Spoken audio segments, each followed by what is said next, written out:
पूर्णस्य पूर्णमादाय पूर्णमेवावशिष्यते।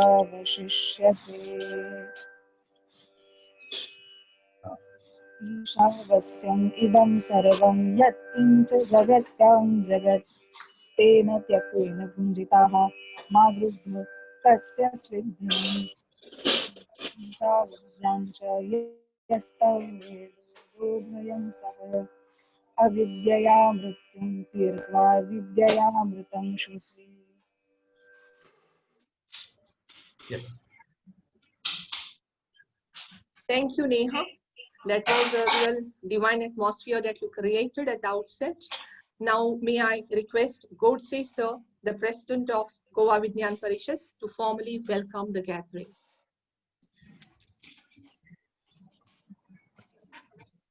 Namaskar. Good evening to all. Today is an auspicious day of Sharad Purnima, and on this occasion, we are also celebrating the Samarpan Divas, which marks the establishment of this great organization in 1991, which was on 21st October. So, to welcome, to start with it, I have to first of all say that I thank Dr. Professor B.N. Jagtap for being amongst us. We wanted him to come and join us, talk to us, share his thoughts long back. But then this was very apt occasion, and he also graciously agreed to be with us. Thank you very much, sir. I appreciate that our mentor, Vadi, is amongst us. Thank you, sir, for being with us. All the dignitaries who have joined in, please keep your support to us like today forever. Now, let me go to a short video.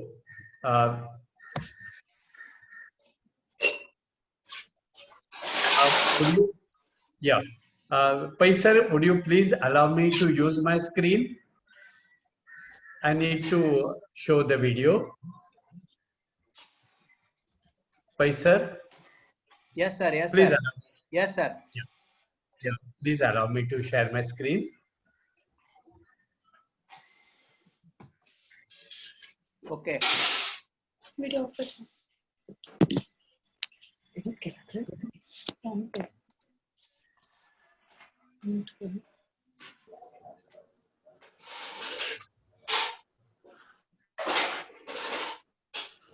Thank you, sir.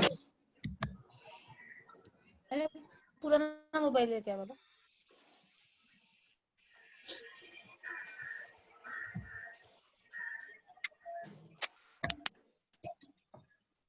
Yeah. I hope everybody can see the full screen now. Yes, yes, yes. Yes. This is the 29th Vardhapan Din of Vibha, and each Vardhapan Din is celebrated as a Samarpan Divas because we are giving our time, our energy, and our resources we are making available. I think some Sir, mics are on still. Professor Pai, you can mute that person whoever is talking. Yes, sir. Yes, sir. I'm doing it, sir. Yeah. Okay. Here was our prarthana, which talked about ultimately that we are going to use the knowledge and the technology ultimately to make our life here on earth and then beyond, as in that's what we call as we reach moksha with by using all the knowledge and technology to make our life today here as easy and restful, whereas the Vidya, which gives us later the knowledge, and we go to the moksha. Well, the beginning of Vijnan Bharati was very small, and a Rishi-like personality, Professor K.I. Vasu from Indian Institute of Science, Bangalore, way back in 1982 started the movement, and it was Swadeshi Science Movement. The activity started were against all the odds because that was the time there was a greater bend towards the Western thought, and everything Indian was considered to be not updated. That was it. But he worked against all the odds, and the work extended in several states with more and more people joining in hands. Then it was necessary to make an organization that would be at the national level, and in 1991, Swadeshi Science was renamed Kiran as an All चल India गाड़ियाँ walk लगता है मुझे Vijnan Bharati.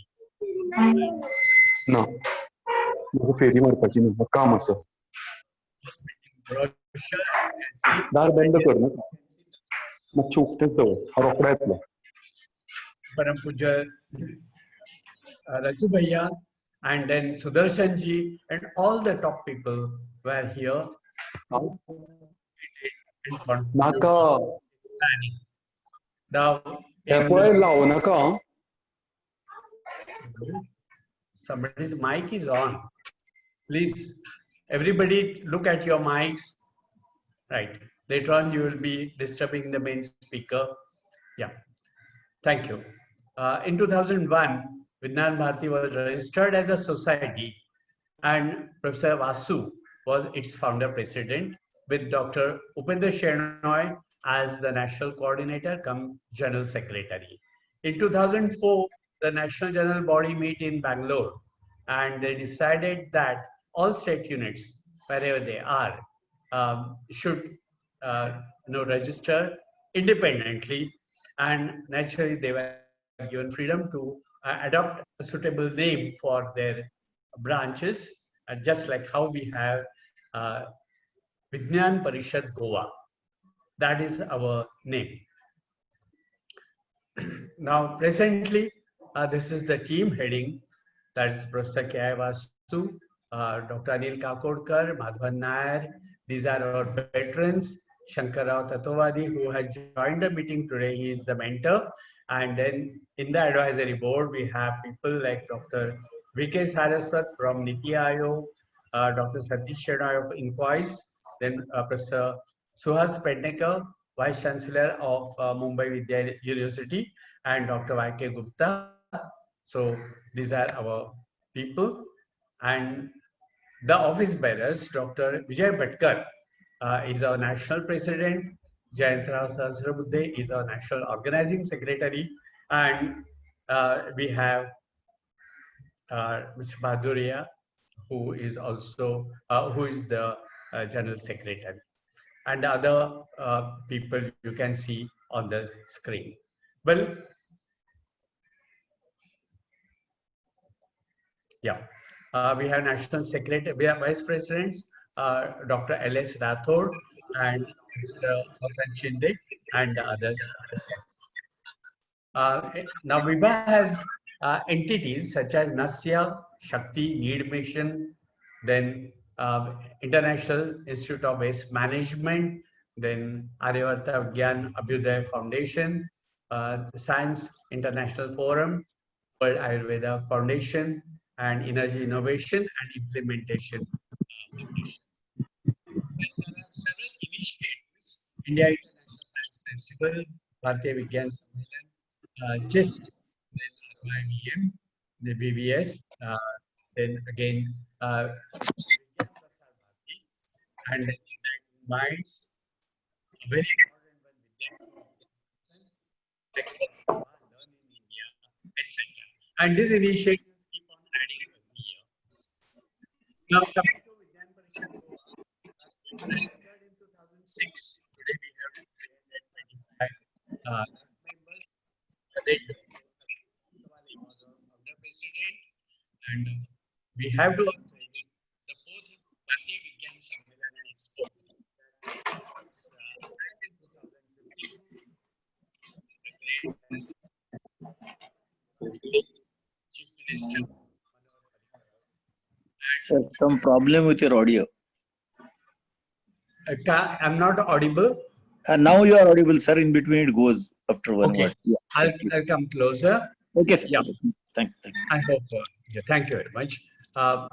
Fourth Bharatiya Vigyan Sammelan is special because that was totally organized by Vigyan Bharati. And then, of course, with support from DRDO and Goa government and others. But main role was of Vigyan Bharati, and Vigyan Parishad was the arm through which it was done. Science Film Festival, SciFi, is an activity that started in 2016 and has continued continuously for last 5 years. Vidyarthi Vigyan Manthan, our contribution from Vigyan Parishad is noted at the national level. Then our members actively participate in organizing India International Science Festival. There are several workshops for science teachers, hands-on workshops for students, science filmmaking workshop, and then we have something going on now is Shiksha Shilpi. A number of teachers from Goa, science teachers, are participating in Shiksha Shilpi. Shakti unit of Goa is very strongly functional. They have several activities. Presently, we have, due to lockdown, restriction on our functions, but we started webinar series by name SciQuest, which started in July this year. It's ongoing. We already completed more than 12 of these seminars. That's some of our activities, and I request Suchita to please take over. Thank you, sir, for the brief history of Vibha and the aims behind forming it. Thank you very much. May I now invite Sri Jayantrao-ji, the National Organizing Secretary of Vibha, who has been instrumental in creating this large wave of scientific movement and a guiding spirit of all activities conducted under this banner, to address us on this occasion. Jayantrao-ji.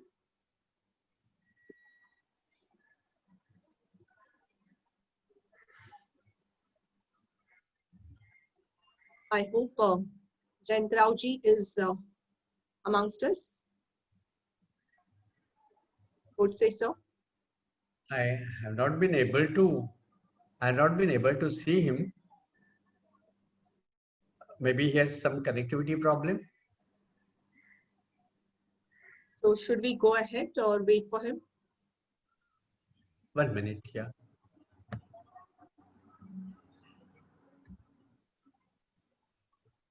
Sometimes it becomes difficult to identify because people log in by Galaxy 51 and other number. So it becomes difficult to see whether, but I don't think that Jayantrao sir is there.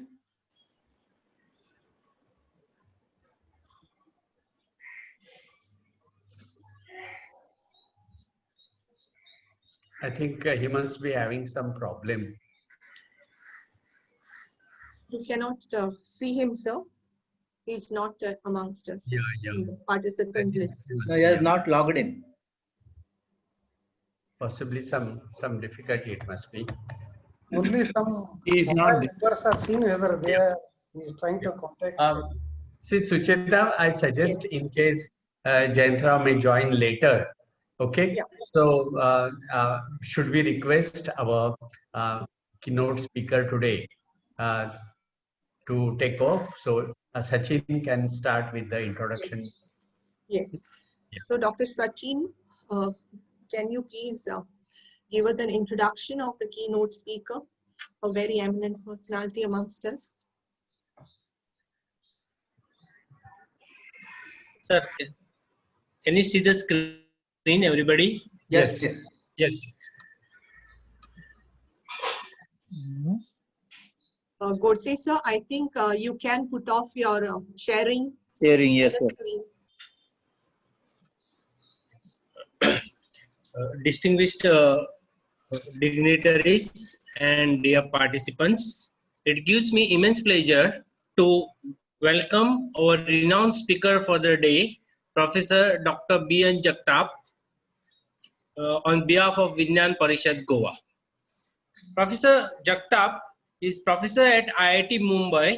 He is a very distinguished scientist and been director of chemistry group at BARC Mumbai. He has done his PhD from Bombay University in the year 1980 and has over 40 years of experience in research and development. He is a senior professor of physical sciences and been a convener of Board of Studies of Chemical Sciences at Homi Bhabha Institute. He has worked as distinguished visiting professor in the Department of Physics, IIT Bombay. He has been editor of Indian Nuclear Society News. A well-known expert in the field of lasers and their applications, his research interests lie in laser physics, quantum optics, nanophotonics, energy science, and with a strong inclination in converting basic science into technology. As Director Chemistry Group, BRC was involved in coordination of R&D programs related to chemistry, energy, environment, and health. He has been honored with various awards, and prominent among them are, he has been a postdoctoral fellow from 1992 to 1994 and a visiting scientist in the year 1999 at University of Western Ontario, Canada. He has been a senior visiting fellow from 2000 to 2001 of the Center of Chemical Physics, Canada. He was elected President of Physical Sciences Section of 99th Indian Science Congress in the year 2012. He has been the President of Indian Society of Atomic and Molecular Physics from 2010 to 2012. He has been the President of Laser and Spectroscopy Society of India. He has been recipient of various awards, Homi Bhabha Award for Science and Technology in the year 1999, Professor T.K. Wright Dastidar Award for Atomic and Molecular Physics in the year 2009, Platinum Jubilee Award of Indian Science Congress in the year 2010, and H. Jagadguru Shankaracharya Award of National Eminence in the year 2013. We are very lucky to have you among us, sir, and look forward to listen from you. Once again, I welcome you on the behalf of Vigyan Parishad Goa. Thank you. Thank you very much for your kind introduction. Can I share my screen? Yes, please.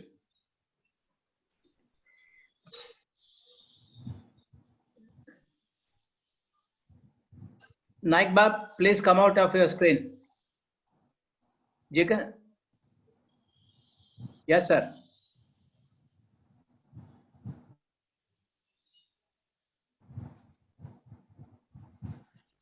So let me begin thanking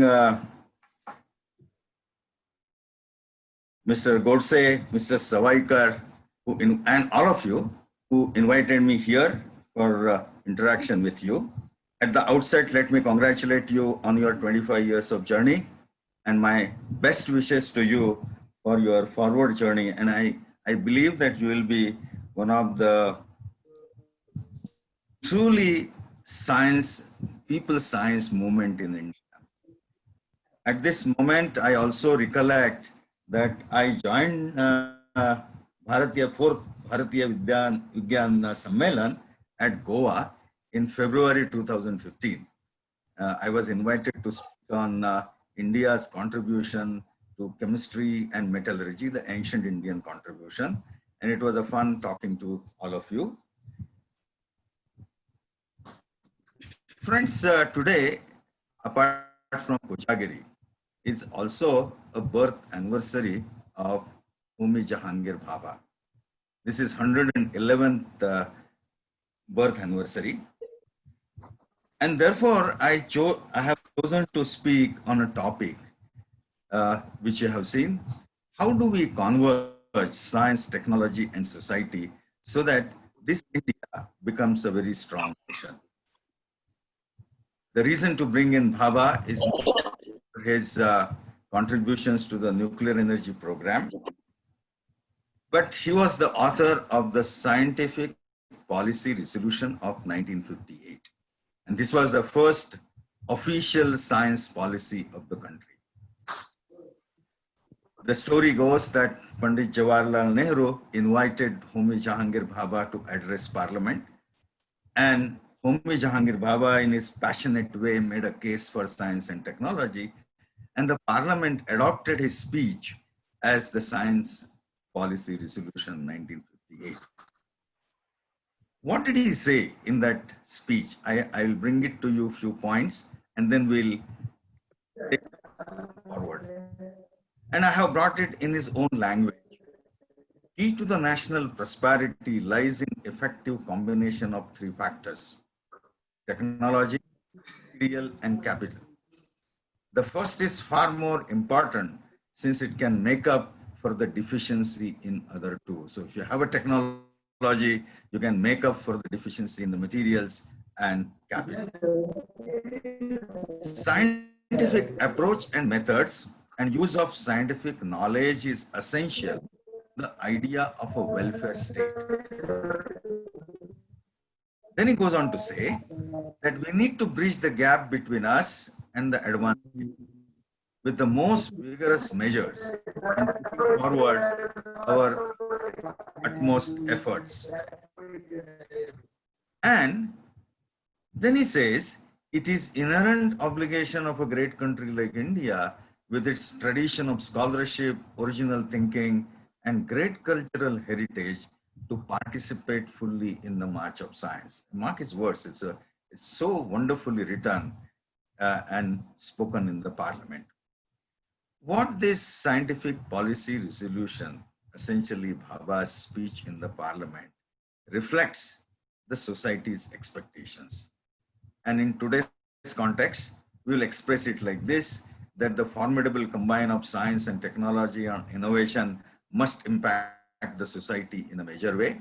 The science technology must provide solutions for hunger, poverty, health, energy, environment, the problems faced by our society.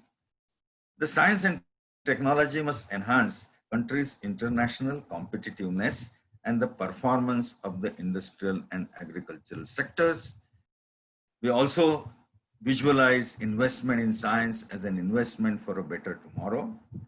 And we expect that the science must connect with the society, always intellectually, emotionally, and most importantly, economically. It must advance the society with an economic progress. So this is all what we think that the science and technology we should be doing. Past 1 month, I have seen Viva participating in the new science policy preparation. And therefore, I thought that I can give some views. I have spoken to them, many of them in various meetings. And this is to sensitize, well, this is what society expects. This is what was expected in the 1958 science resolution. Where do we stand today? This is a question, a serious question we need to ask. Well, we have been doing great in science. And how do we put it? That in terms of the scientific publications, we are third in the world. So our ranking is third. Well, I'm not really satisfied with that for a different reason. For example, if I give you some statistics, in the publications, our rank is third. In the patents per capita, our rank is 7. In innovation index, we rank 48th. Quality of life, we rank 59. Technological advance, we rank 68th. In the health, we rank 112. GDP per capita, we are 122. And human development index, our rank is 129. And therefore, you ask the question that those countries, those are 2, 3, 4, 1, and so on and so forth. How are they doing in other socio-economic parameters? And you can see the USA is second in publication, second in patent per capita, third in innovation index, 15 in quality of life, fifth in technological advance, 37 in health, GDP per capita 13, human development index 15. Same thing is in case of Germany, and the same numbers you see in Japan and also in China. Look at the China publications, they are number 1. Patents per capita, they are 1. Innovation index, they are 40. Now, what it all means is that the science, technology, what we are doing is not converging to the socio-economic indices. And this is what I say is that the disconnect between research and the society that has happened. And this is what we all need to correct. And since you are participating in the science policy making, this is a message that we need to take, that, well, we are third in the internationally in terms of publications, but in technological advance, our rank is 60th, and in human development index, it is 129. So we need to do something about it, connect it to the society. There has been a criticism, and we have been ignoring the criticism. For example, Narayana Murthy said, is there one invention, one technology, one idea produced by you that has helped make society and the world a better place? He asked that question in 2015. There is an interesting question which is asked by Ross Bassett. Indians in technology have done great things, but has India benefited? Essentially, he's talking about the disconnect between our science, technology, and the socio-economic indices. They are not translated in uplifting the country socially as well as economically. So that's the question. It's an extremely important. And since Vijnana Bharati writes itself as a people science movement, this is that gap that we need to address. Now, if you read any book on economics, they say the same thing. The literature on economic development and growth has argued that technology is a main component for long-run economic growth and increased productivity. And all the economists say that, well, you need to promote technological research and the background science to consolidate and develop the research findings. It is interestingly Robert Solow, who wrote that wonderful paper, Technical Change and the Aggregate Production Function, got his Nobel Prize in Economics in 1985. And Freeman's book, Economics of O, gives a wonderful ideas that how the technical change produces economic growth and also helps you in the environmental. And therefore, all of us, we need to understand what is the connection between research, technology development, and socio-economic development. How do we connect them? And how do we achieve, if you can connect them, then how do we achieve that convergence of science, technology, and society? This has been a major question which has been discussed all over the world. And the conclusion here is, what is that model for scientific research do you follow?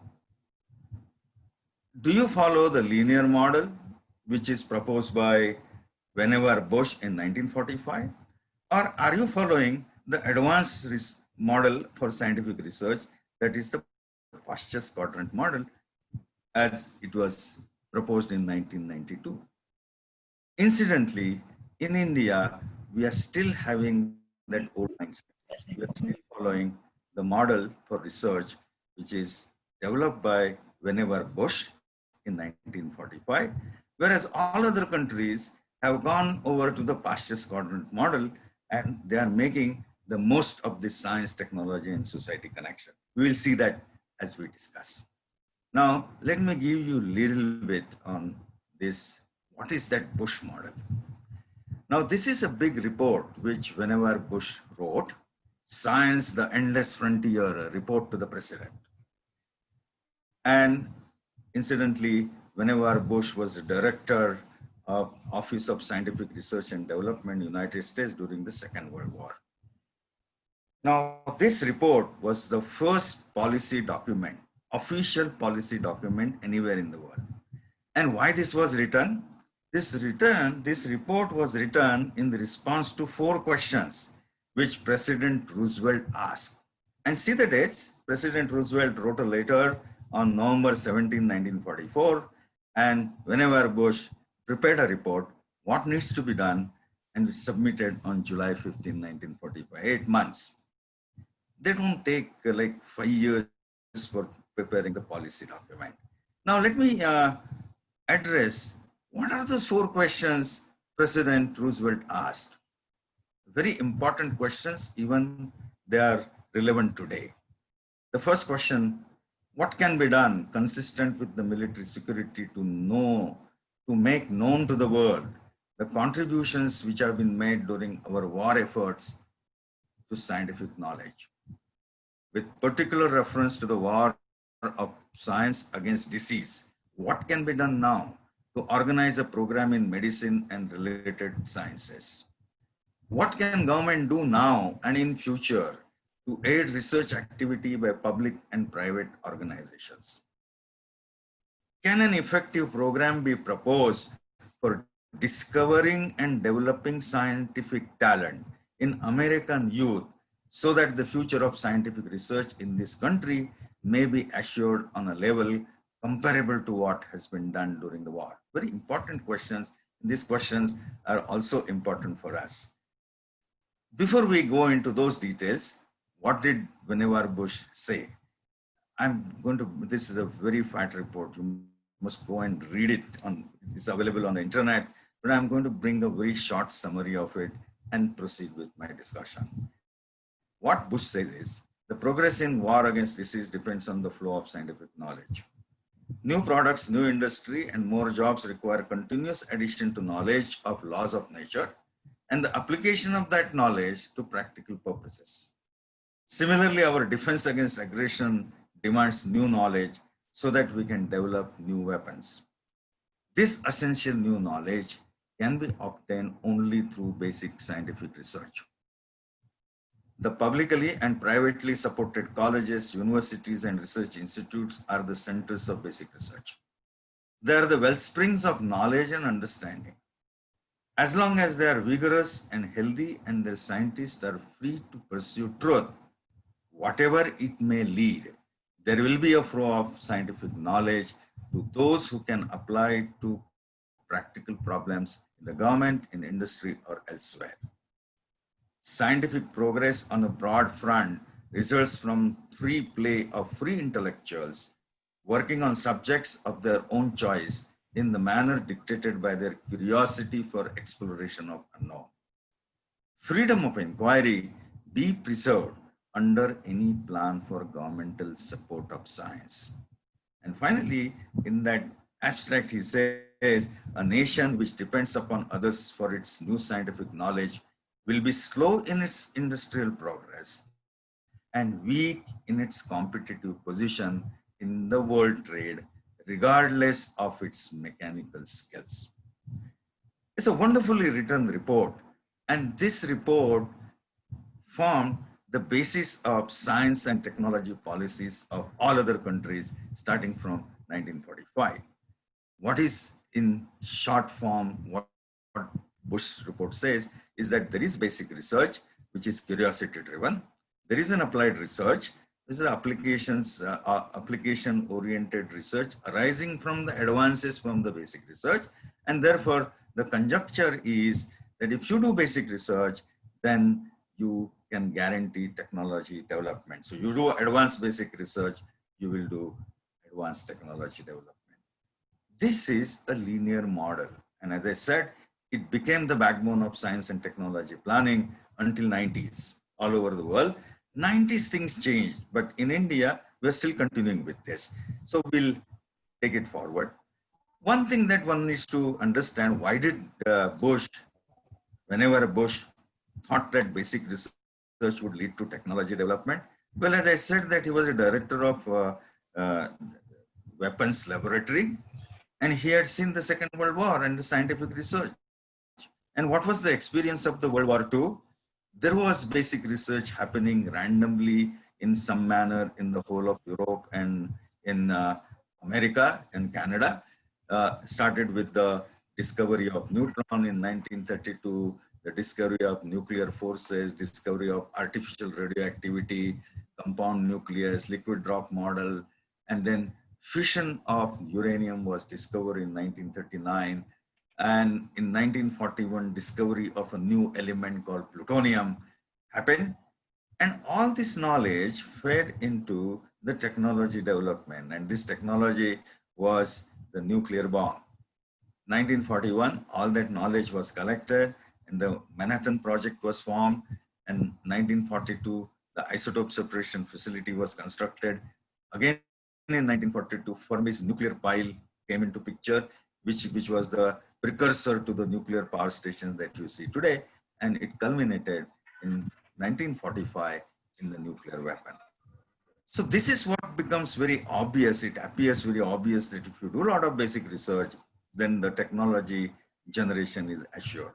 And when people talk today that, oh, we should do research, how much more research we need to do? The question needs to be asked, and we all need to ask that question.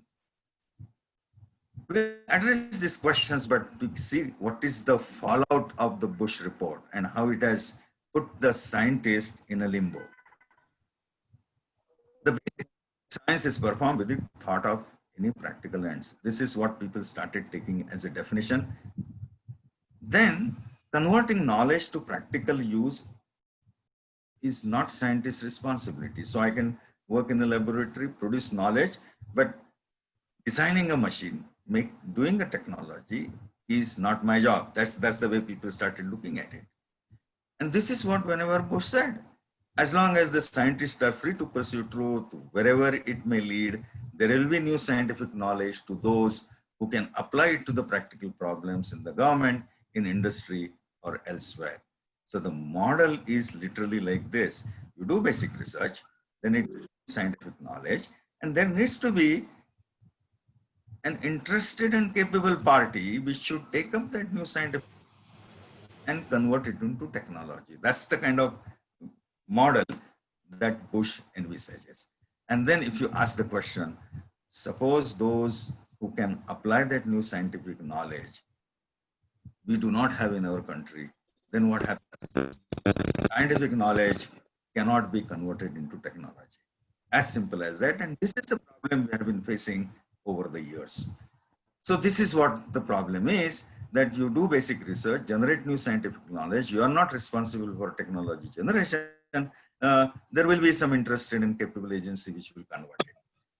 And then you ask another fundamental question, that suppose the interested and capable agency happens to be from the country other than the country which has funded the basic research, then what happens?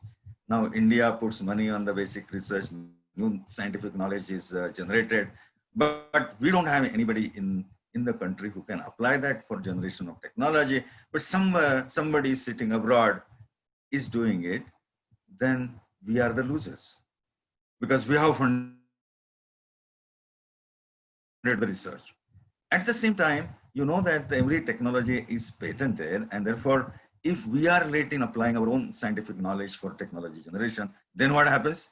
Then you will lose the rights over the technology. So the advantage of the basic research cannot be harnessed by the country which funds the basic research. And we know that the knowledge is global, but the technology is local, and technology costs. Now let me give you a very interesting example. The story of lasers, since I come from this field. Now on the left side, the idea, those who can apply. See, the laser was invented in 1960, 1962, first medical application came, then lasers for chemical analysis, 1964, laser ray finder came in, 1968, refractive eye surgery, 1969, Apollo 11 used lasers to measure the distance between Earth and Moon, and they measured it within 3 centimeters. 1974, supermarket barcode came in, and 1978, laser displayer came in. I'll stop here, but then today you see laser is a multi-billion-dollar industry. This happened because the American system had those who could apply that knowledge to technology generation. On the other hand, you take this example, those who could not apply. In 1928, Professor Raman developed the first Raman spectrometer. 1960s, lasers came in. And all over the world, except in India, the development of laser Raman spectrometers, SRS, coherent anti-Stokes Raman spectrometers, micro Raman spectrometers, these all were developed. And the land of Raman did not participate in this development. We did not do because we could not apply. And today, laser Raman spectrometer is a multi-million-dollar industry. Every Raman spectrometer that you have in Indian laboratory is an imported one. So this is what happens, that you have the basic knowledge, but then there is no technology development that happens. There were other arguments which people have been advancing, that nations will capture technological benefits through investment in sciences. But look at this, that the society has too many problems. And if you say that if individuals do all kinds of basic research, they will be ending up in addressing the problems that the society faces.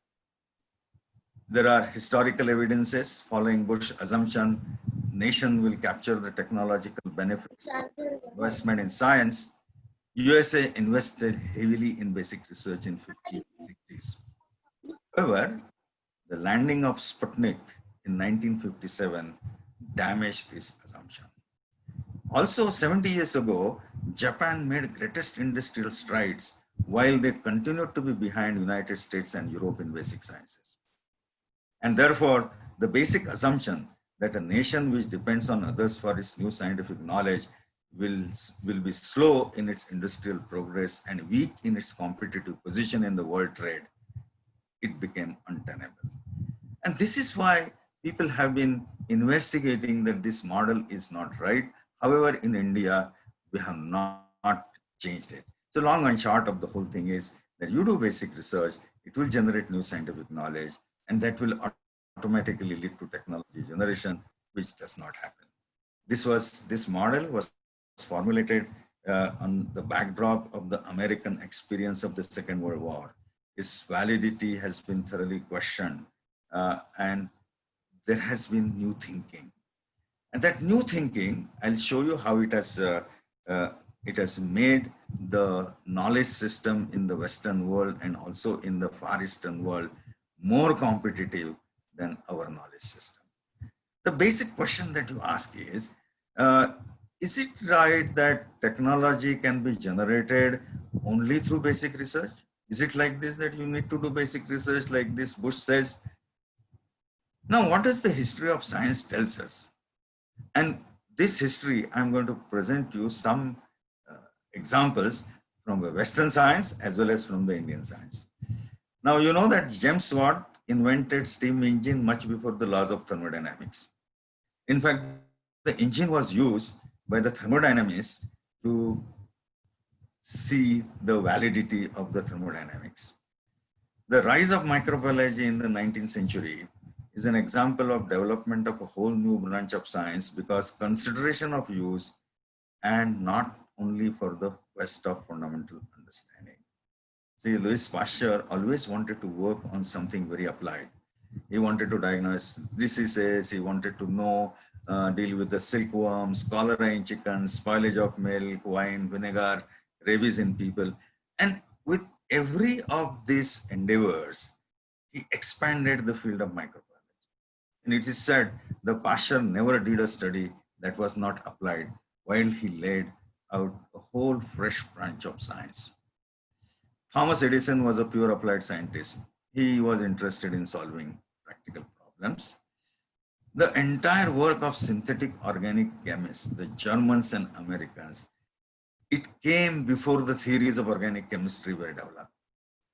They were working for the dye industry and the pharmaceutical industry, and they did so many inventions, so many discoveries, that later on we formulated how the chemical reactions take place. The study of earth sciences was influenced always by the natural disaster and economic gains, not for anything fundamental. Now, if you see ancient Indian chemists, this is one subject which I keep talking all over the country, the ancient Indian chemists and metallurgists achieved incredible results only through the empirical knowledge. They never developed theories. And you can see this is 99.7% pure copper Buddha. This is rustless iron. And this is the iron pillars of Dhar, which is the tallest rustless iron pillars in the world. This is the coin of Samudragupta. And this is the Nataraja of Chola. This is a bronze statue. They made incredible contribution to chemistry and metallurgy. And all of us must know that we in India used to export material to Damascus and Syria. And from that material, the Damascus swords were made. And they were the most famous swords in the world. And now, when these Damascus swords were examined, they found a lot of carbon nanotubes on this. Now, on this is Robert Curl, is a chemistry Nobel laureate, 1996, said, carbon nanotechnology was much older than the carbon nanoscience. For the Damascus sword, Indians produced the raw material, mined iron ore and exported it. Up to the middle of 18th century, the steel swords depended on this very particular material. And when the mines in India stopped, why the mines in India stopped? Well, the British East India Company did not allow Indians to take up to mining, and the Indians lost this technology. So you can see here that carbon nanotechnology came much before the carbon nanoscience. And therefore, people developed a new model. And this is what I want to sensitize to you. This is called the model of Pasteur's quadrant. Now, it asks one fundamental question. Why do we do research? The answer is we do research for two reasons. First reason is, yes, we want to improve our fundamental understanding. And there is a second reason, is also very compelling reason, that we want to use it for some technology generation or some societal applications or something like that. So then in Pasteur's quadrant, what you do is draw two axes. This is the y-axis, the red one, and this axis denotes the quest for fundamental understanding. If your work is for fundamental understanding, then you are on the positive y-axis. It is yes. What you do need not be for fundamental understanding, then one is on the negative y-axis. Now look at the x-axis. If your work is for use, societal use, some application, industrial applications, or anything like this, then yes, then you are on the positive x-axis.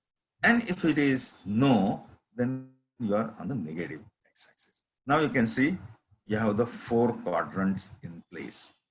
And how these quadrants are denoted.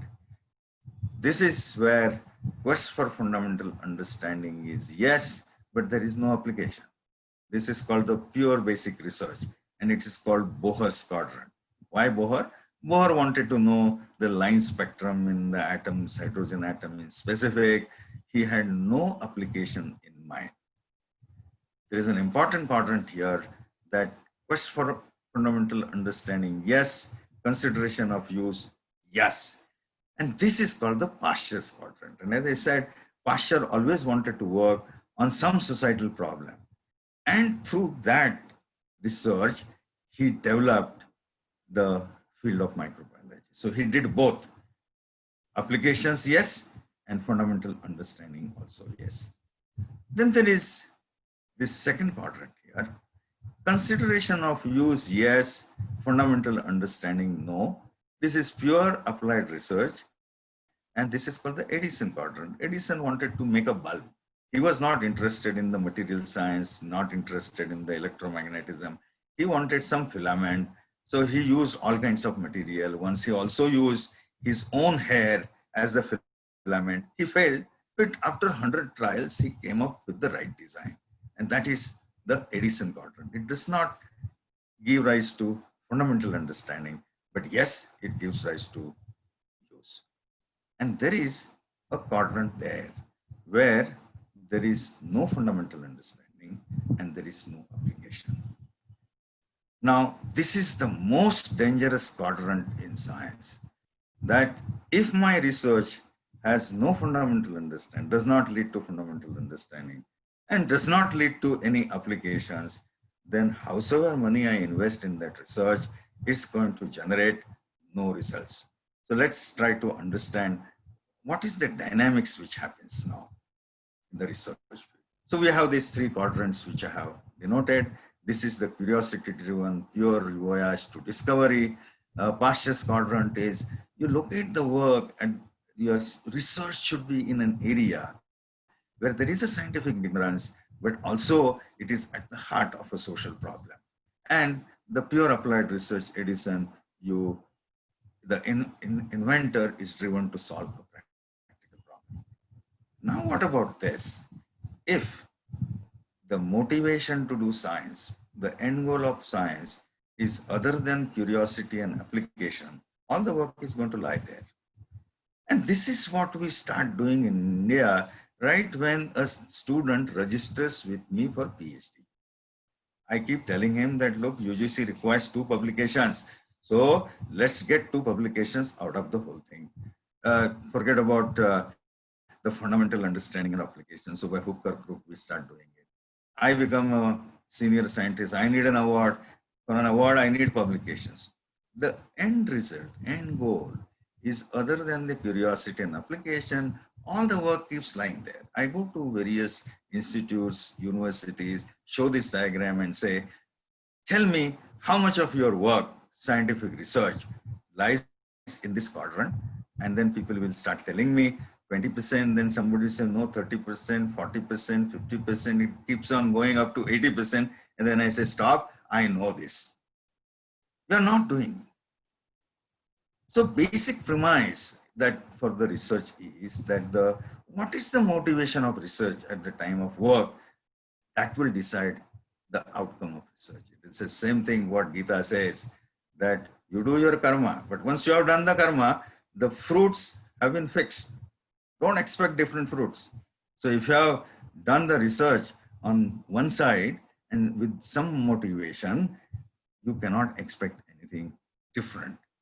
And how this motivation depends, it depends on various factors, how the systems of innovations are organized, what causes them to be organized as they are, what are the values, norms, structural factors that are related to the success and failures in these social systems of innovation, and how these systems interrelate and respond to the environmental changes. Do they respond quickly or not?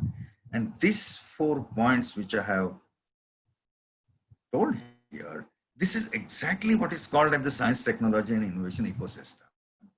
And this is what we need to build. We have a very flawed ecosystem, and this is what every one of us, right in my college, my university, my institute, and anywhere, we need to do this. And let me give you little sensitization on how this Pastures quadrant model is used by the international research communities. I have been talking on this subject for last 7-8 years, and every place I go, people have heard Pastures quadrant for the first time, but then not so in the international.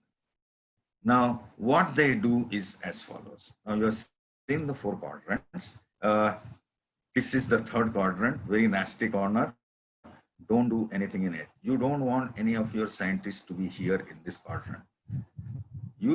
They don't want anybody to do pure applied research. It has to have some component which furthers our knowledge. What about the pure basic research? Yes, it should be done, but that research should be at the high end, not at the lower end. And therefore you will see all those things, gravitational waves or anything, quantum computers and all that. That basic research is at the highest level of yes, nothing here. And they put all other scientists in this quadrant, that you got to work on the applications and develop new knowledge. So you be in the Pastures quadrant. So this is what the strategy all the international universities and academic community follow. Now I'll show you some snippets of it. You go onto the internet and write Pastures Quadrant and you'll get so many responses. I'll show some. This is where you couple knowledge with action. This is a new release from New York University. Entrepreneurship has long been a part of NYU's essential character, but is now the focus of renewed emphasis, with the university launching several new initiatives and bolstering the expanding existing programs to foster innovation, to bridge gap between basic and applied sciences, and to look for opportunities to move discoveries from the laboratories to the marketplace in the Pastures Quadrant, Innovation and Research, New York University. There's a very interesting report by the Danish research unit of the industrial dynamic. The question they are asking is how university departments respond to the rise of academic entrepreneurship. They want their teachers, students to become entrepreneurs. The Pastures Quadrant explanation. This is Harvard University and Stanford University work together. Research and relevance, implications of Pastures Quadrant for doctoral programs and faculty development. So they also need to be put into the Pastures Quadrant, the doctoral programs, because after PhD, can he become an entrepreneur? Can I give him a problem? See, we also keep hearing in India that, oh, good students are not coming for sciences. So I keep attending those seminars, and finally I say, look, I have only one thing to say, that why my students, they go for industry and multinationals, because they get money. If I can teach my PhD student to make money with his research, the best of the student will join for research. And this is the message that we do. This is the message what Harvard University or Stanford University have given. The implications of Pastures Quadrant for doctoral programs and faculty development. And then there are wonderful articles, the new world of discovery, invention, innovation, convergence of knowledge, technology, and society. You can see that this is what we say as the Pastures Quadrant. Now, we keep hearing that India needs to become knowledge economy. What is the definition of knowledge economy? Well, draw your Pastures Quadrant and you will find on the y-axis is the knowledge, and the x-axis is the consideration of use, which is the economy. So if you put yourself in the Pastures Quadrant, more and more people get into there, the country will become a knowledge economy. It will not become knowledge economy if it is here, here, or here. So this placement is extremely important. That is, you need to place yourself in the yes quadrant. That means the excellent must be relevant, and the relevant also must be excellent. Finally, in our education system, there is a dilemma. Whether we should impart knowledge or the skills. Again, I say use the Pastures Quadrant. On the y-axis is knowledge, x-axis is skill. If you are here, then it is only a theoretical knowledge that you are giving. If you are in no, this is no education. Much like this happens. If you are in this quadrant, it is only skill-based. Whereas this is what we need. We need to train our students in the new knowledge and also in the skills. So knowledge without skills is incomplete, and the skills without knowledge cannot proceed further. And this problem that we need to understand in our education system also, this is that being in the Pastures Quadrant. Now I use that term, the new India, and that is what I'm going to take little time to explain to you. Now, science in India is now about 130-year-old. Some Acharya Praful Chandra Ray and Jagdish Chandra Bose started doing scientific research in Presidency College in late 1880s. So from there we keep talking. Now, there is a very interesting article by Rajesh Kochar. The title is very fascinating, Rise and Fall of Indian Science. Now, what he says is that there are three phases of Indian science. The first phase, 1888 to 1945, was a nationalistic phase. Why it is nationalistic phase? The science, research, and education became part of the national movement. See, the Indians wanted to tell the Europeans, the British, that look, we are, if not better, we are as good as you are. And therefore, many of the youngsters took to science and did extremely well. And we know the names, the Jagdish Chandra Bose, Satyendranath Bose, C.V. Raman, all those names we take, they are part of that nationalistic phase. The science and education that time became a part of the freedom movement. In 1945 to 1992, we call this as a nation building phase. This is where we became independent and we wanted to build country as a strong country. And the important issue during this period was science and technology as an integral part of nation building. Lots of institutes, all the institutes what we talk today, they were developed during this period. And again, we talk about the people who were responsible for it, the Homi Jahangir Bhabha, Vikram Sarabhai, Kurian. However, from 1992 came the globalized phase, where Indian economy was integrated with the world economy. What should have been the objective of this phase? To make India an international hub for innovation and convert those innovation and convert India into a knowledge-based economy. You see, in every phase, the objective of science and technology is different. In the nationalistic phase, it was a part of the freedom movement. In the nation building phase, it was a part of nation building. The globalized phase, you need to promote innovations and convert the country into a knowledge-based economy. Ask the question, did we do that? Now, why we didn't do it? And there is a very interesting book, all of you should read it, Jared Diamond's book, Collapse, How Societies Choose to Fail or Succeed. It's a beautiful book, available freely on the internet. And there he makes a statement that the generals often plan for a coming war as if it will be like the previous war, especially if that previous war was one in which their side was victorious. So they will plan with the same strategies. And therefore, there is a warning. If we want to be successful in the globalized phase, we must remember that the strategies of nationalistic phase or the nation building phase are not likely to work in the globalized phase. We're talking about the new younger generation, and therefore we need newer thoughts and newer purpose for science and technology in this country.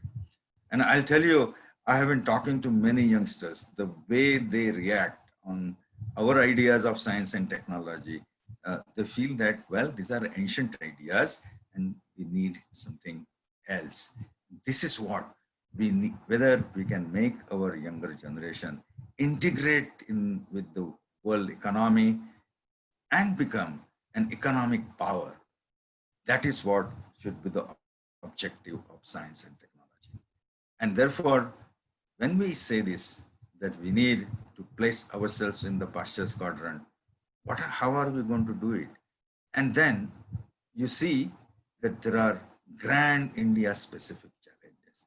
We don't have solutions for this. While on one hand, we talk about very high level technology, but there are villages where we don't have drinking water, primary health care.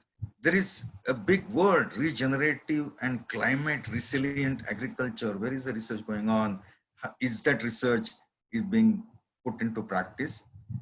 Just 1 month ago, there was unseasonal rains and the farmers lost their crop. Renewable energy, still a big question. Specific issues to urbanization. We have been doing rapid urbanization without looking at the science and technology of urbanization. Traffic engineering is one issue that needs to be done in this country. Has not happened. The technology for smart cities and villages, are you going to import these technologies from abroad or are we going to develop them? Environment, you are hearing now in Delhi, the pollution is at the highest level. This is winter coming and you'll find that. Biodiversity, natural products, what are we doing? Technology-based entrepreneurship, can we develop this in this country? Artificial intelligence, big data science for the social sector. disaster management. There is no research and development in the prediction of the disasters, management of the disaster. Water resources management, our technology is 100-year-old. Education technology, we're talking about online education. Are we developing anything? And industrial productivity, we are the most inefficient country in the industrialized world in terms of productivity. And you can keep listing, and there are problems and problems. And what I have been telling people, that can we identify 100 India-centric problems and solve them over the next 5 years? And if we can do that, then we are going to contribute really big way to the people of this country. And this is what the people's science movement should take up. And these problems, when I talk to students, they tell me, nobody ever told us that these problems exist. What we are telling them, we are informing them about what is happening in United States, what is happening on Mars. There was one boy who came, he was very fired that he said that I want to become astronaut. His father called me. I said, oh, you bring it to me, I'll ask him. So he said, I want to become an astronaut. I said, what do you want to become astronaut? Settlement on the Mars. I said, oh, settlement on Mars is very interesting, but why don't you do some settlement in the deserts of Rajasthan? You don't need to bring oxygen there, only water will suffice. Can you look at these problems in habitation in your own country? Why are you looking at impossible problems at your age? These are the problems we need to talk to our, and all these problems require the latest of the nanotechnology and latest of everything. And finally, let me talk a little bit on the innovation. This word has been used by many, but if you ask the question, what is innovation? Now, the best definition I have got is by Gaz Saloner, who was a dean of Stanford Business School a few years ago. How does he define innovation? He says innovation consists of 3 elements. The first, you have to recognize the problem. What is the problem you're going to solve? And to recognize the problem, you need analytical thinking. Once you recognize the problem, you have to come up with a solution, which is partly analytical and partly creative. You got to put your creativity and get a solution. And then he says, the third element of innovation is implementation, which is the biggest part of innovation. Innovation is nothing great. You need to see what is that problem you're going to solve. And therefore, I keep telling my students that if you walk on the street and if you see dirt on the street, don't blame municipal corporation. You start saying that my opportunity of making money starts here. Can I develop a technology which can take care of this dirt on the street? And if I can do that, and there are many instances in the free talks, I tell students that, look, if you want to become multi-billionaire, much more than any of the person in the world, then find out a solution how these potholes can be repaired. If you can create a material which can cure in just about 24 hours, it will be as strong as a concrete or whatever it is, and it's cheap, and it has got a good mechanical strength. If you can bring such material, everywhere in India you have a problem, and everybody is going to buy the material. Why don't you look at it? And this is what is the real issue. And therefore, innovation is nothing but putting yourself in that pasture spot. And put there, recognize the problem of a social problem, start working with your scientific knowledge, come up with a new solution which is creative, and then do the implementation. And that should be the way forward for this country.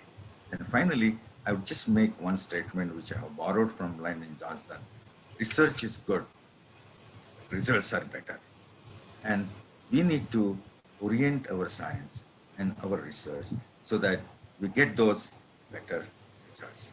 With this, I close my presentation. Thank you very much. Thank you very much, sir. It was highly motivating and it was extremely knowledgeable. What I have tried to make into a gist of what you talked was, you said research would generate technology which will help upgrade socio-economic development, Correct. and that India should change over the model of scientific research to the Yes. Dr. Pasture's quadrant, because Yes. it is user-inspired basic research. It Yes. involves application, it involves coupling knowledge with action, Yes. and it's to move knowledge from the lab to the market. You also pointed out that we have to convert research students into entrepreneurs. Wonderful, sir. India needs to become knowledge economy. Education should impart knowledge and skill because they go hand in hand. And you said, sir, that you pointed out to specific challenges that our country to work on, very basic things like drinking water, health care, water management, to very high knowledgeable factors like AI and educational technology, and very much biodiversity, renewable energy, etc. And you have given the definition of the three elements of innovations as to recognize the problem, to find a solution, and implement it. So India requires a lot of actions. Thank you so much. It was very, very highly illuminating to all of us. Dear audience has consented to answer the questions. So let us have the question and answer session. So I request the audience to put forth your questions. You can even unmute your mics and ask it yourself or put it down on the chat.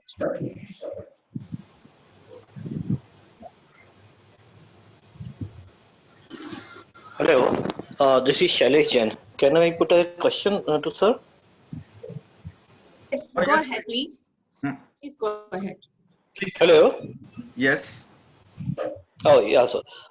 Sir, thanks for giving us a very inspiring lecture. Sir, can you please tell how model competitions and idea competitions help us to achieve this target to win Pasture's quadrant, Yeah. especially engineering models? Yes. They are repeating every year the students, and Correct. what should be done? What should be done in this? You are absolutely right. The science projects we do in the schools, or the engineering projects we do in the engineering models in the engineering colleges, these are all repetitions. Therefore, we need to take a strong look at it. Now, for example, see, the important thing that we should be doing is that sensitize the students that you work on a conceptual model, and if that model really is worth it, then we will be organizing funds so that you can commercialize it. That commercialization has to be kept as one of the objectives. If you don't do that, then we're going to get these repetitions and repetition everywhere. For commercialization, you require a patent. A patent means it has to be novel, and therefore it has to be unique, and so on and so forth. So all these factors, if you can get in. But unfortunately, what happens in our country is that we have a problem of large numbers. There are so many students now. Every student cannot come up with the idea which can become the worth startup. But there are several other things can be done to put forward this innovation in the mind. Now, I should also inform you one more thing. This particular program of repetitiveness, I have found only in the students in the cities. The interior students, they think in a very innovative manner. And some of those articles you also must have seen in the newspapers. There is a boy from Belgaum, Hubli, who made a very small apparatus which you can take a dirty water and get the clean water. And incidentally, his product, whatever he has done, he's getting a demand from Africa. Look, these people are doing many things, and if we can sensitize our students in the cities, look at the real problems at the grassroots. Our students will keep doing all this IT and all that. This is what we keep doing. There is another important issue. I mean, I'm going to give you a little rather lengthy answer to this. If you see in the West, what has happened with the science, technology, and also development, the old professions were somehow got integrated with the newer technology and newer knowledge. See, there were also people who were doing, those had chicken farms. Those chicken farms got integrated with the new technology. Today they are integrated with the artificial intelligence, and all that has, everybody in that society has come up. What has happened in India is that we took the progress in one direction, and the cattle grazer has remained at the old 100-year-old cattle grazer. Same fellow who was in Goa 200 years ago, you see the same person here, only his clothes have changed. That means science and technology has not changed that person. He has no inputs available. Now, if you look at the chicken farms abroad, they got sensors in each chicken, and they're all data is connected to a computer. Nobody enters the chicken cage. From the computer, the owner keeps looking at how many eggs are there, whether that chicken is healthy or not. Look, all that information technology has entered. It has permitted people to come. It has not happened in India. I mean, we have been always going towards the Western science, Western technologies and all that, forgetting our people who could have been a greater resource in the national. Now, I'll ask you one thing. I mean, this is, since I'm talking to people in Goa. Last year, when the Malaysian universities were top in the Asian university ranking compared to the Indian universities, I asked one university, why don't you find out the reason why this University of Malay is above you? Have you any time discussed with your people, with the Vice Chancellor? But first you come up with the reason.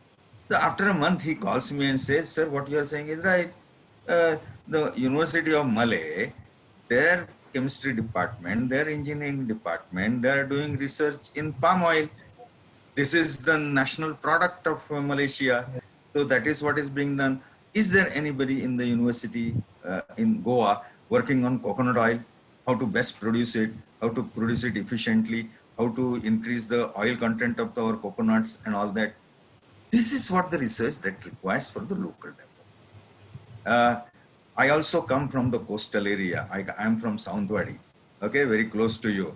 Every time I go to my hometown and I keep mixing with the people, then people will say, oh, the fish has reduced. We don't get it as much as we used to get earlier. But where is that research and development? Are we doing anything about it? Or are we just saying that it does not happen? This is that research we need to promote. And that is the way we can we can become, see, India has got such a land, water, resources and all that we can manage well. We can feed the entire world. We'll become such a superpower that we can feed the entire world. Everybody will depend on us, but we don't do that.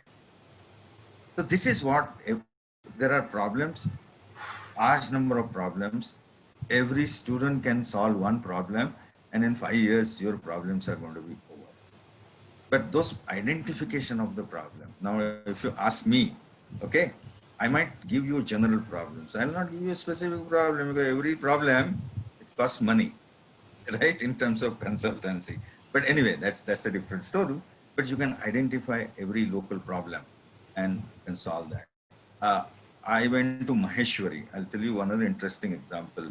They have got like this handloom saris thing. You look at those handlooms. So that technology is 300-year-old technology. They're still doing it today.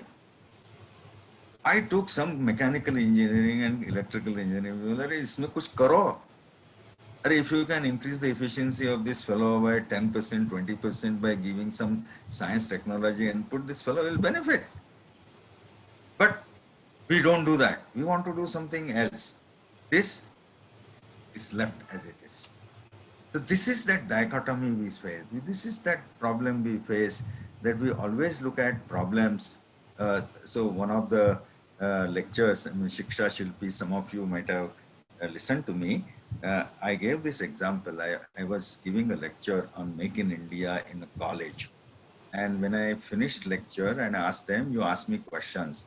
And then there were big queues, boys queues and the girls queue. The boys, the first question, right? What is your question? Sir, you have not talked about black hole.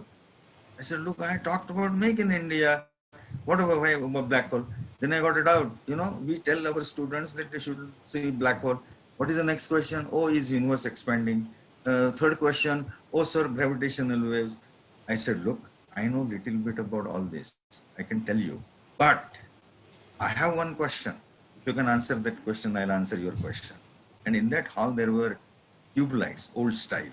I said, look, every tube light has a choke and a starter. Can you tell me what is the role of starter and what is the role of choke? None of these boys could tell me that answer. We have been telling them all kinds of things. Oh, that black hole, this hole, that hole, and this, and gravitation. He does not know science which is around him. He is trying to talk about science which is beyond him. This is what has been the problem in our education. Make students aware. These are the problems, and you are the people who are going to solve this. And then you see the kind of response that you will get from your engineering students in particular. You'll see that in every place. See, you in Goa, you will have this. What are those called? The small coconut oil making machines. You know, they are very inefficient. Put your engineering student on that and improve its efficiency. And all the people who are producing this coconut oil in Goa, they will bless you. It's a great thing that has happened for us. This is how one is to keep going. I mean, this is what I feel. And there is last word on this is that the unorganized sector in this country is 80%. It employs 80% of the workforce. They produce 20% of the manufacturing in this country. If you can improve the efficiency of our unorganized sector by science and technology inputs, the GDP will increase by 0.5 to 1%. Huge gains. But that is what has to be done. And the people science movement would mean that. Okay, sorry, I gave you a very lengthy answer. So thank you very much, sir. Anybody else would like to put up a question for sir? Can I speak? Oh, yes. Yes. I'm Thakurkar, working here with the Indian Council of Agricultural Research. Yeah. Really, thank you very much for, because this will help me planning all the research projects in my institute.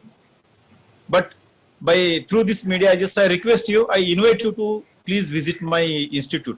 For sure. Sure, I'll come. But at the same time, I have one observation which I should connect. See, when I come to Konkan, I keep visiting all the places.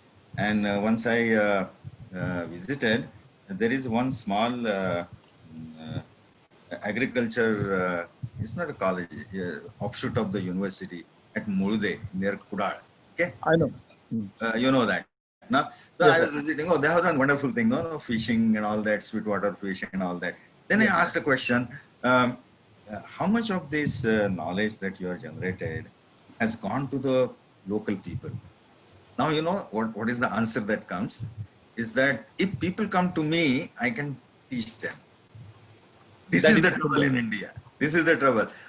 See, then I told him something, you know. Oh, there was great Gautam Buddha, you know. He sat underneath a banyan tree for 12 years and he got knowledge. After getting knowledge, he did not continue to sit under that tree. He moved into the society and told people, look, this is that knowledge. This is that knowledge. So you have to go to the people, give that knowledge, and that's the way you can improve. So there are issues. But good, I'm very happy that you can pick it up forward. We'll be waiting for you, sir. Yeah. Oh, sure. Sure. Thank you. Anybody else would like to put up a question?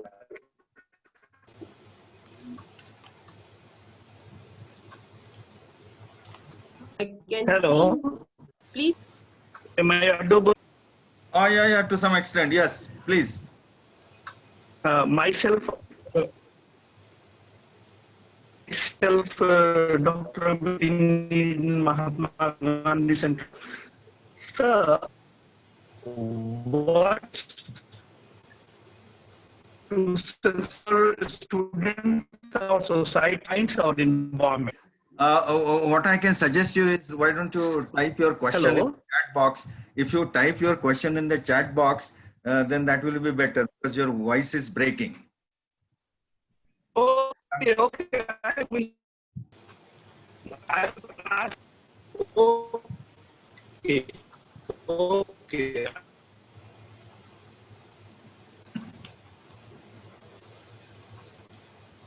Okay, sir's question will be read by later on after we can see it on here. By then, anybody else would like to ask a question to sir? Let's have some more questions.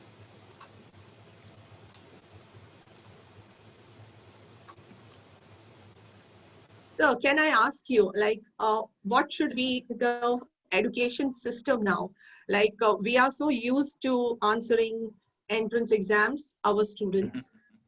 Yes. And they have become, especially the high secondary students, are, after cracking, that's the word they use, cracking the entrance exam. So what do you have to say, or how should we convince them, or what should we tell them about all this education? Yeah, I mean, see those who have crossed that level, you can't do much. See,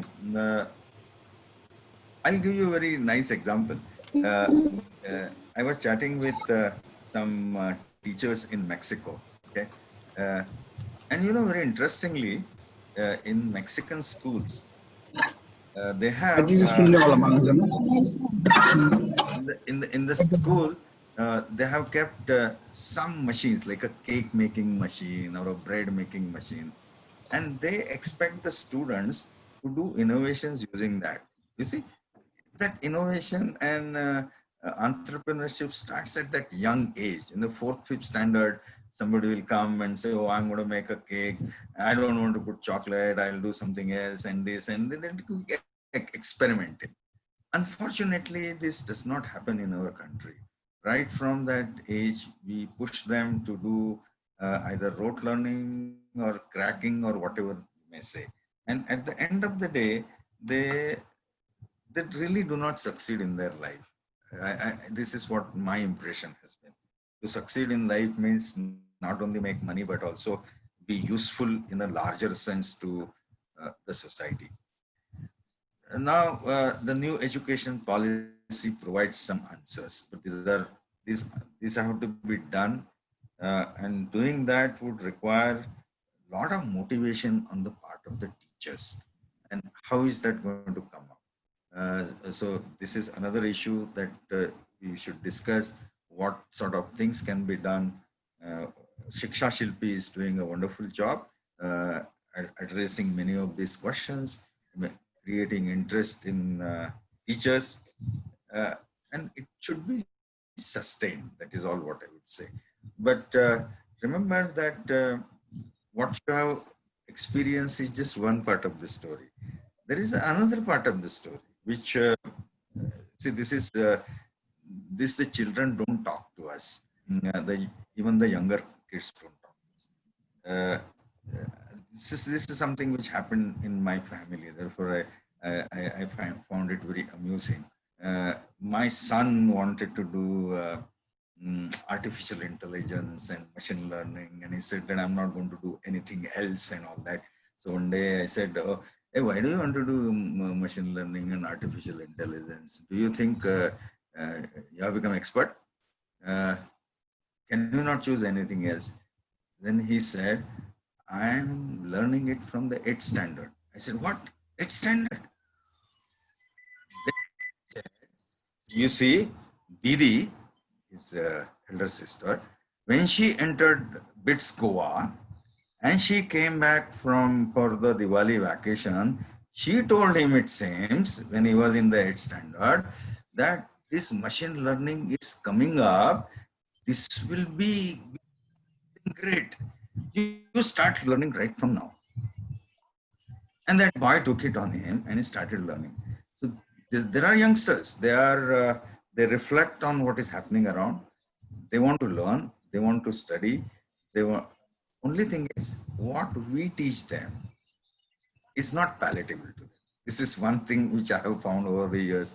The student is not interested in what I'm teaching, the way I'm teaching, and therefore he takes other course.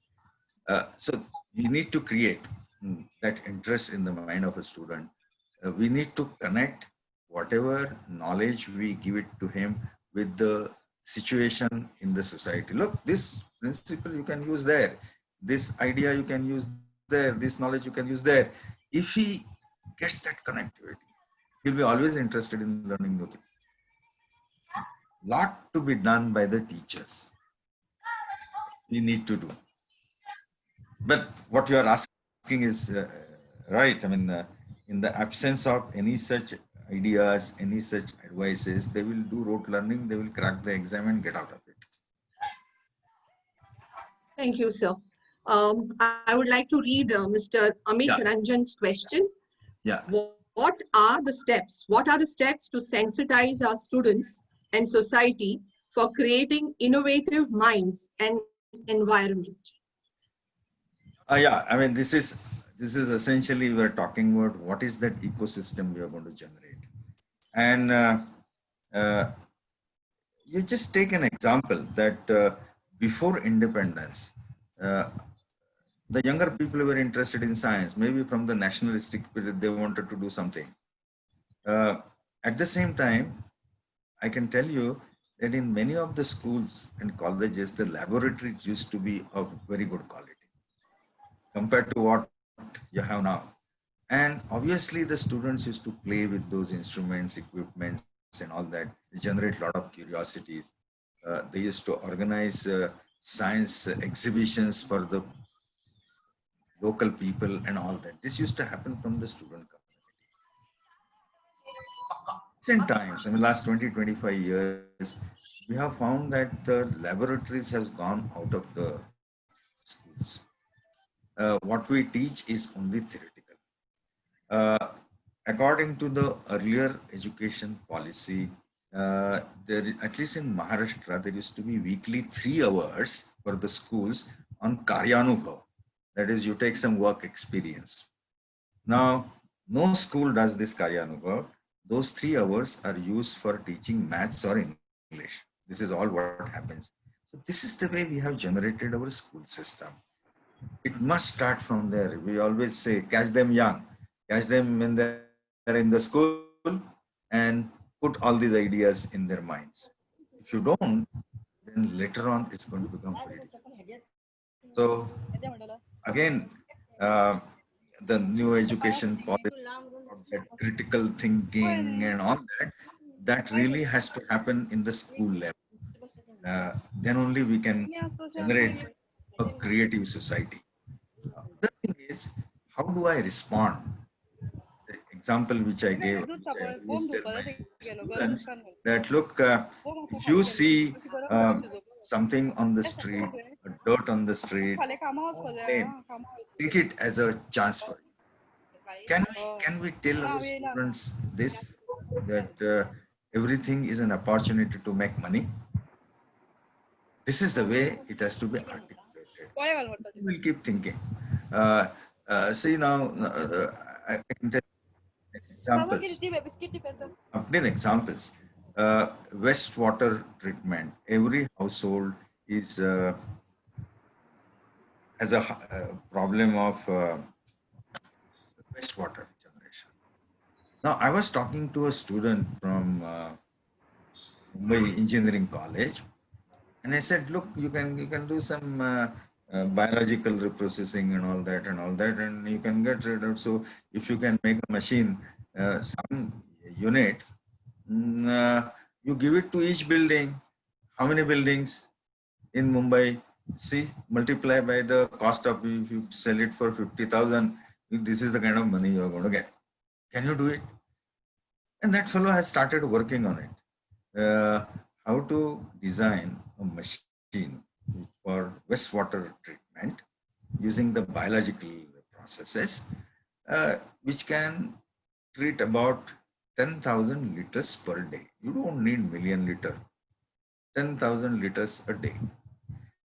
If you are going to sell it for one house, then what you know capacity 500 liters, because each of the biological processes will work for 6 hours.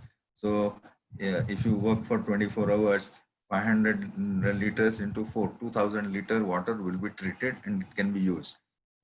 Distributed solution, make machines like this.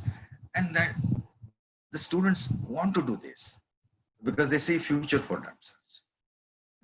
So throw problems. I mean,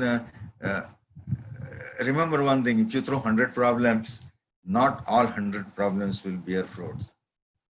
Maybe 10, but that's a great success. So we need to keep doing that to our students, throw them problems. So you see, while teaching at IIT, I also do that. You conduct their test, give them paper, question paper, they will answer. Sometimes I say, I'm not going to do that. I'm going to take your test on an assignment. I'm going to give you 10 topics, general topics. In each topic, you find out a specific topic of your interest. Go to internet, library and all that, and write a paper. The title, introduction, this, that, everything. And I want it like neatly. Don't copy. Plagiarism is a big thing in big no-no in sciences. Do that. Put references and everything. And the students take so much of interest. I keep getting email, sir, see problems which I give.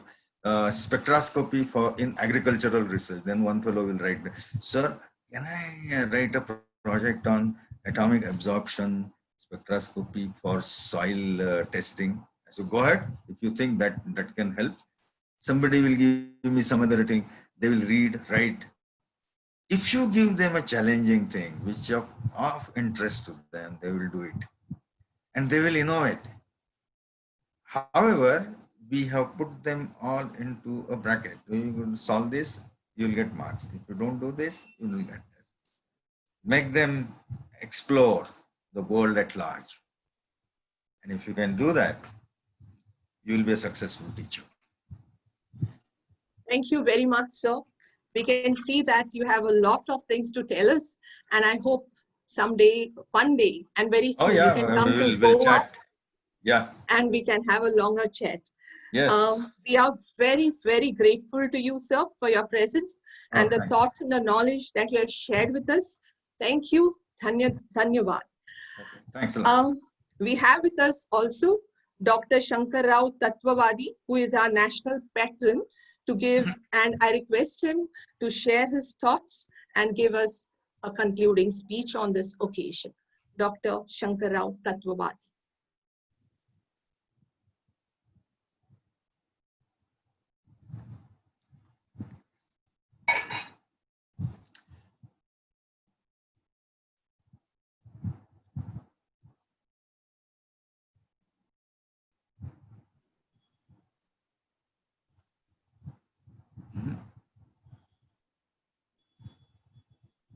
Dr. Tatvavadi.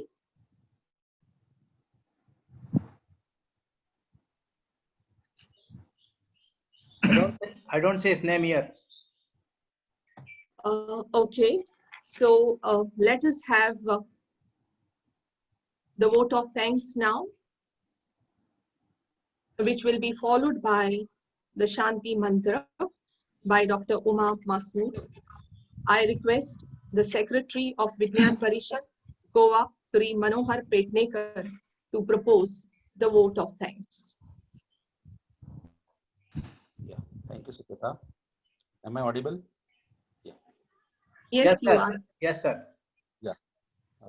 Respected guests for today's function, Professor B.N. Jagtap, and all the dignitaries who are present over here.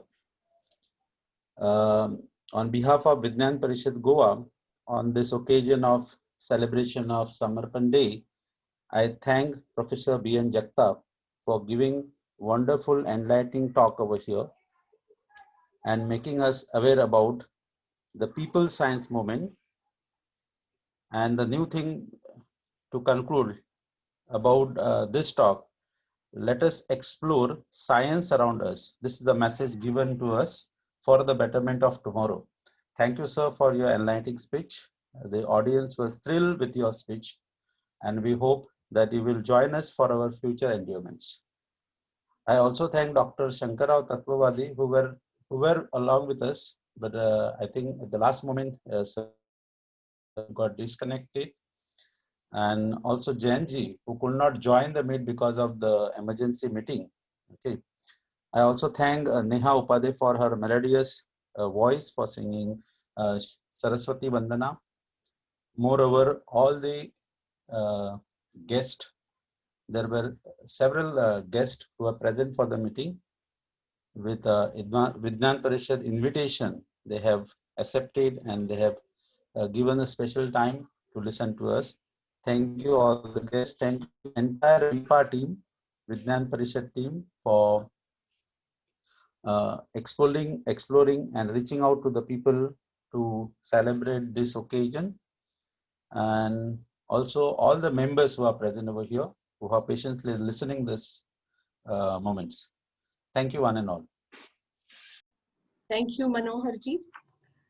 I would request Dr. Uma to be present and saying the Shanti Mantra, if Dr. Uma is around. Yes, thank you, Sucheta. Yes, please carry on. Sarve bhavantu sukhinah, sarve santu niramaya, sarve bhadrani pashyantu, ma kashchit dukh bhagvet. Om Shanti, Shanti, Shanti. Namaskar. With this, we come to the end of today's Samarpan Divas. Thank you so much for being with us, and I hope we will lead our country to a better India. Dhanyavad. Thank you.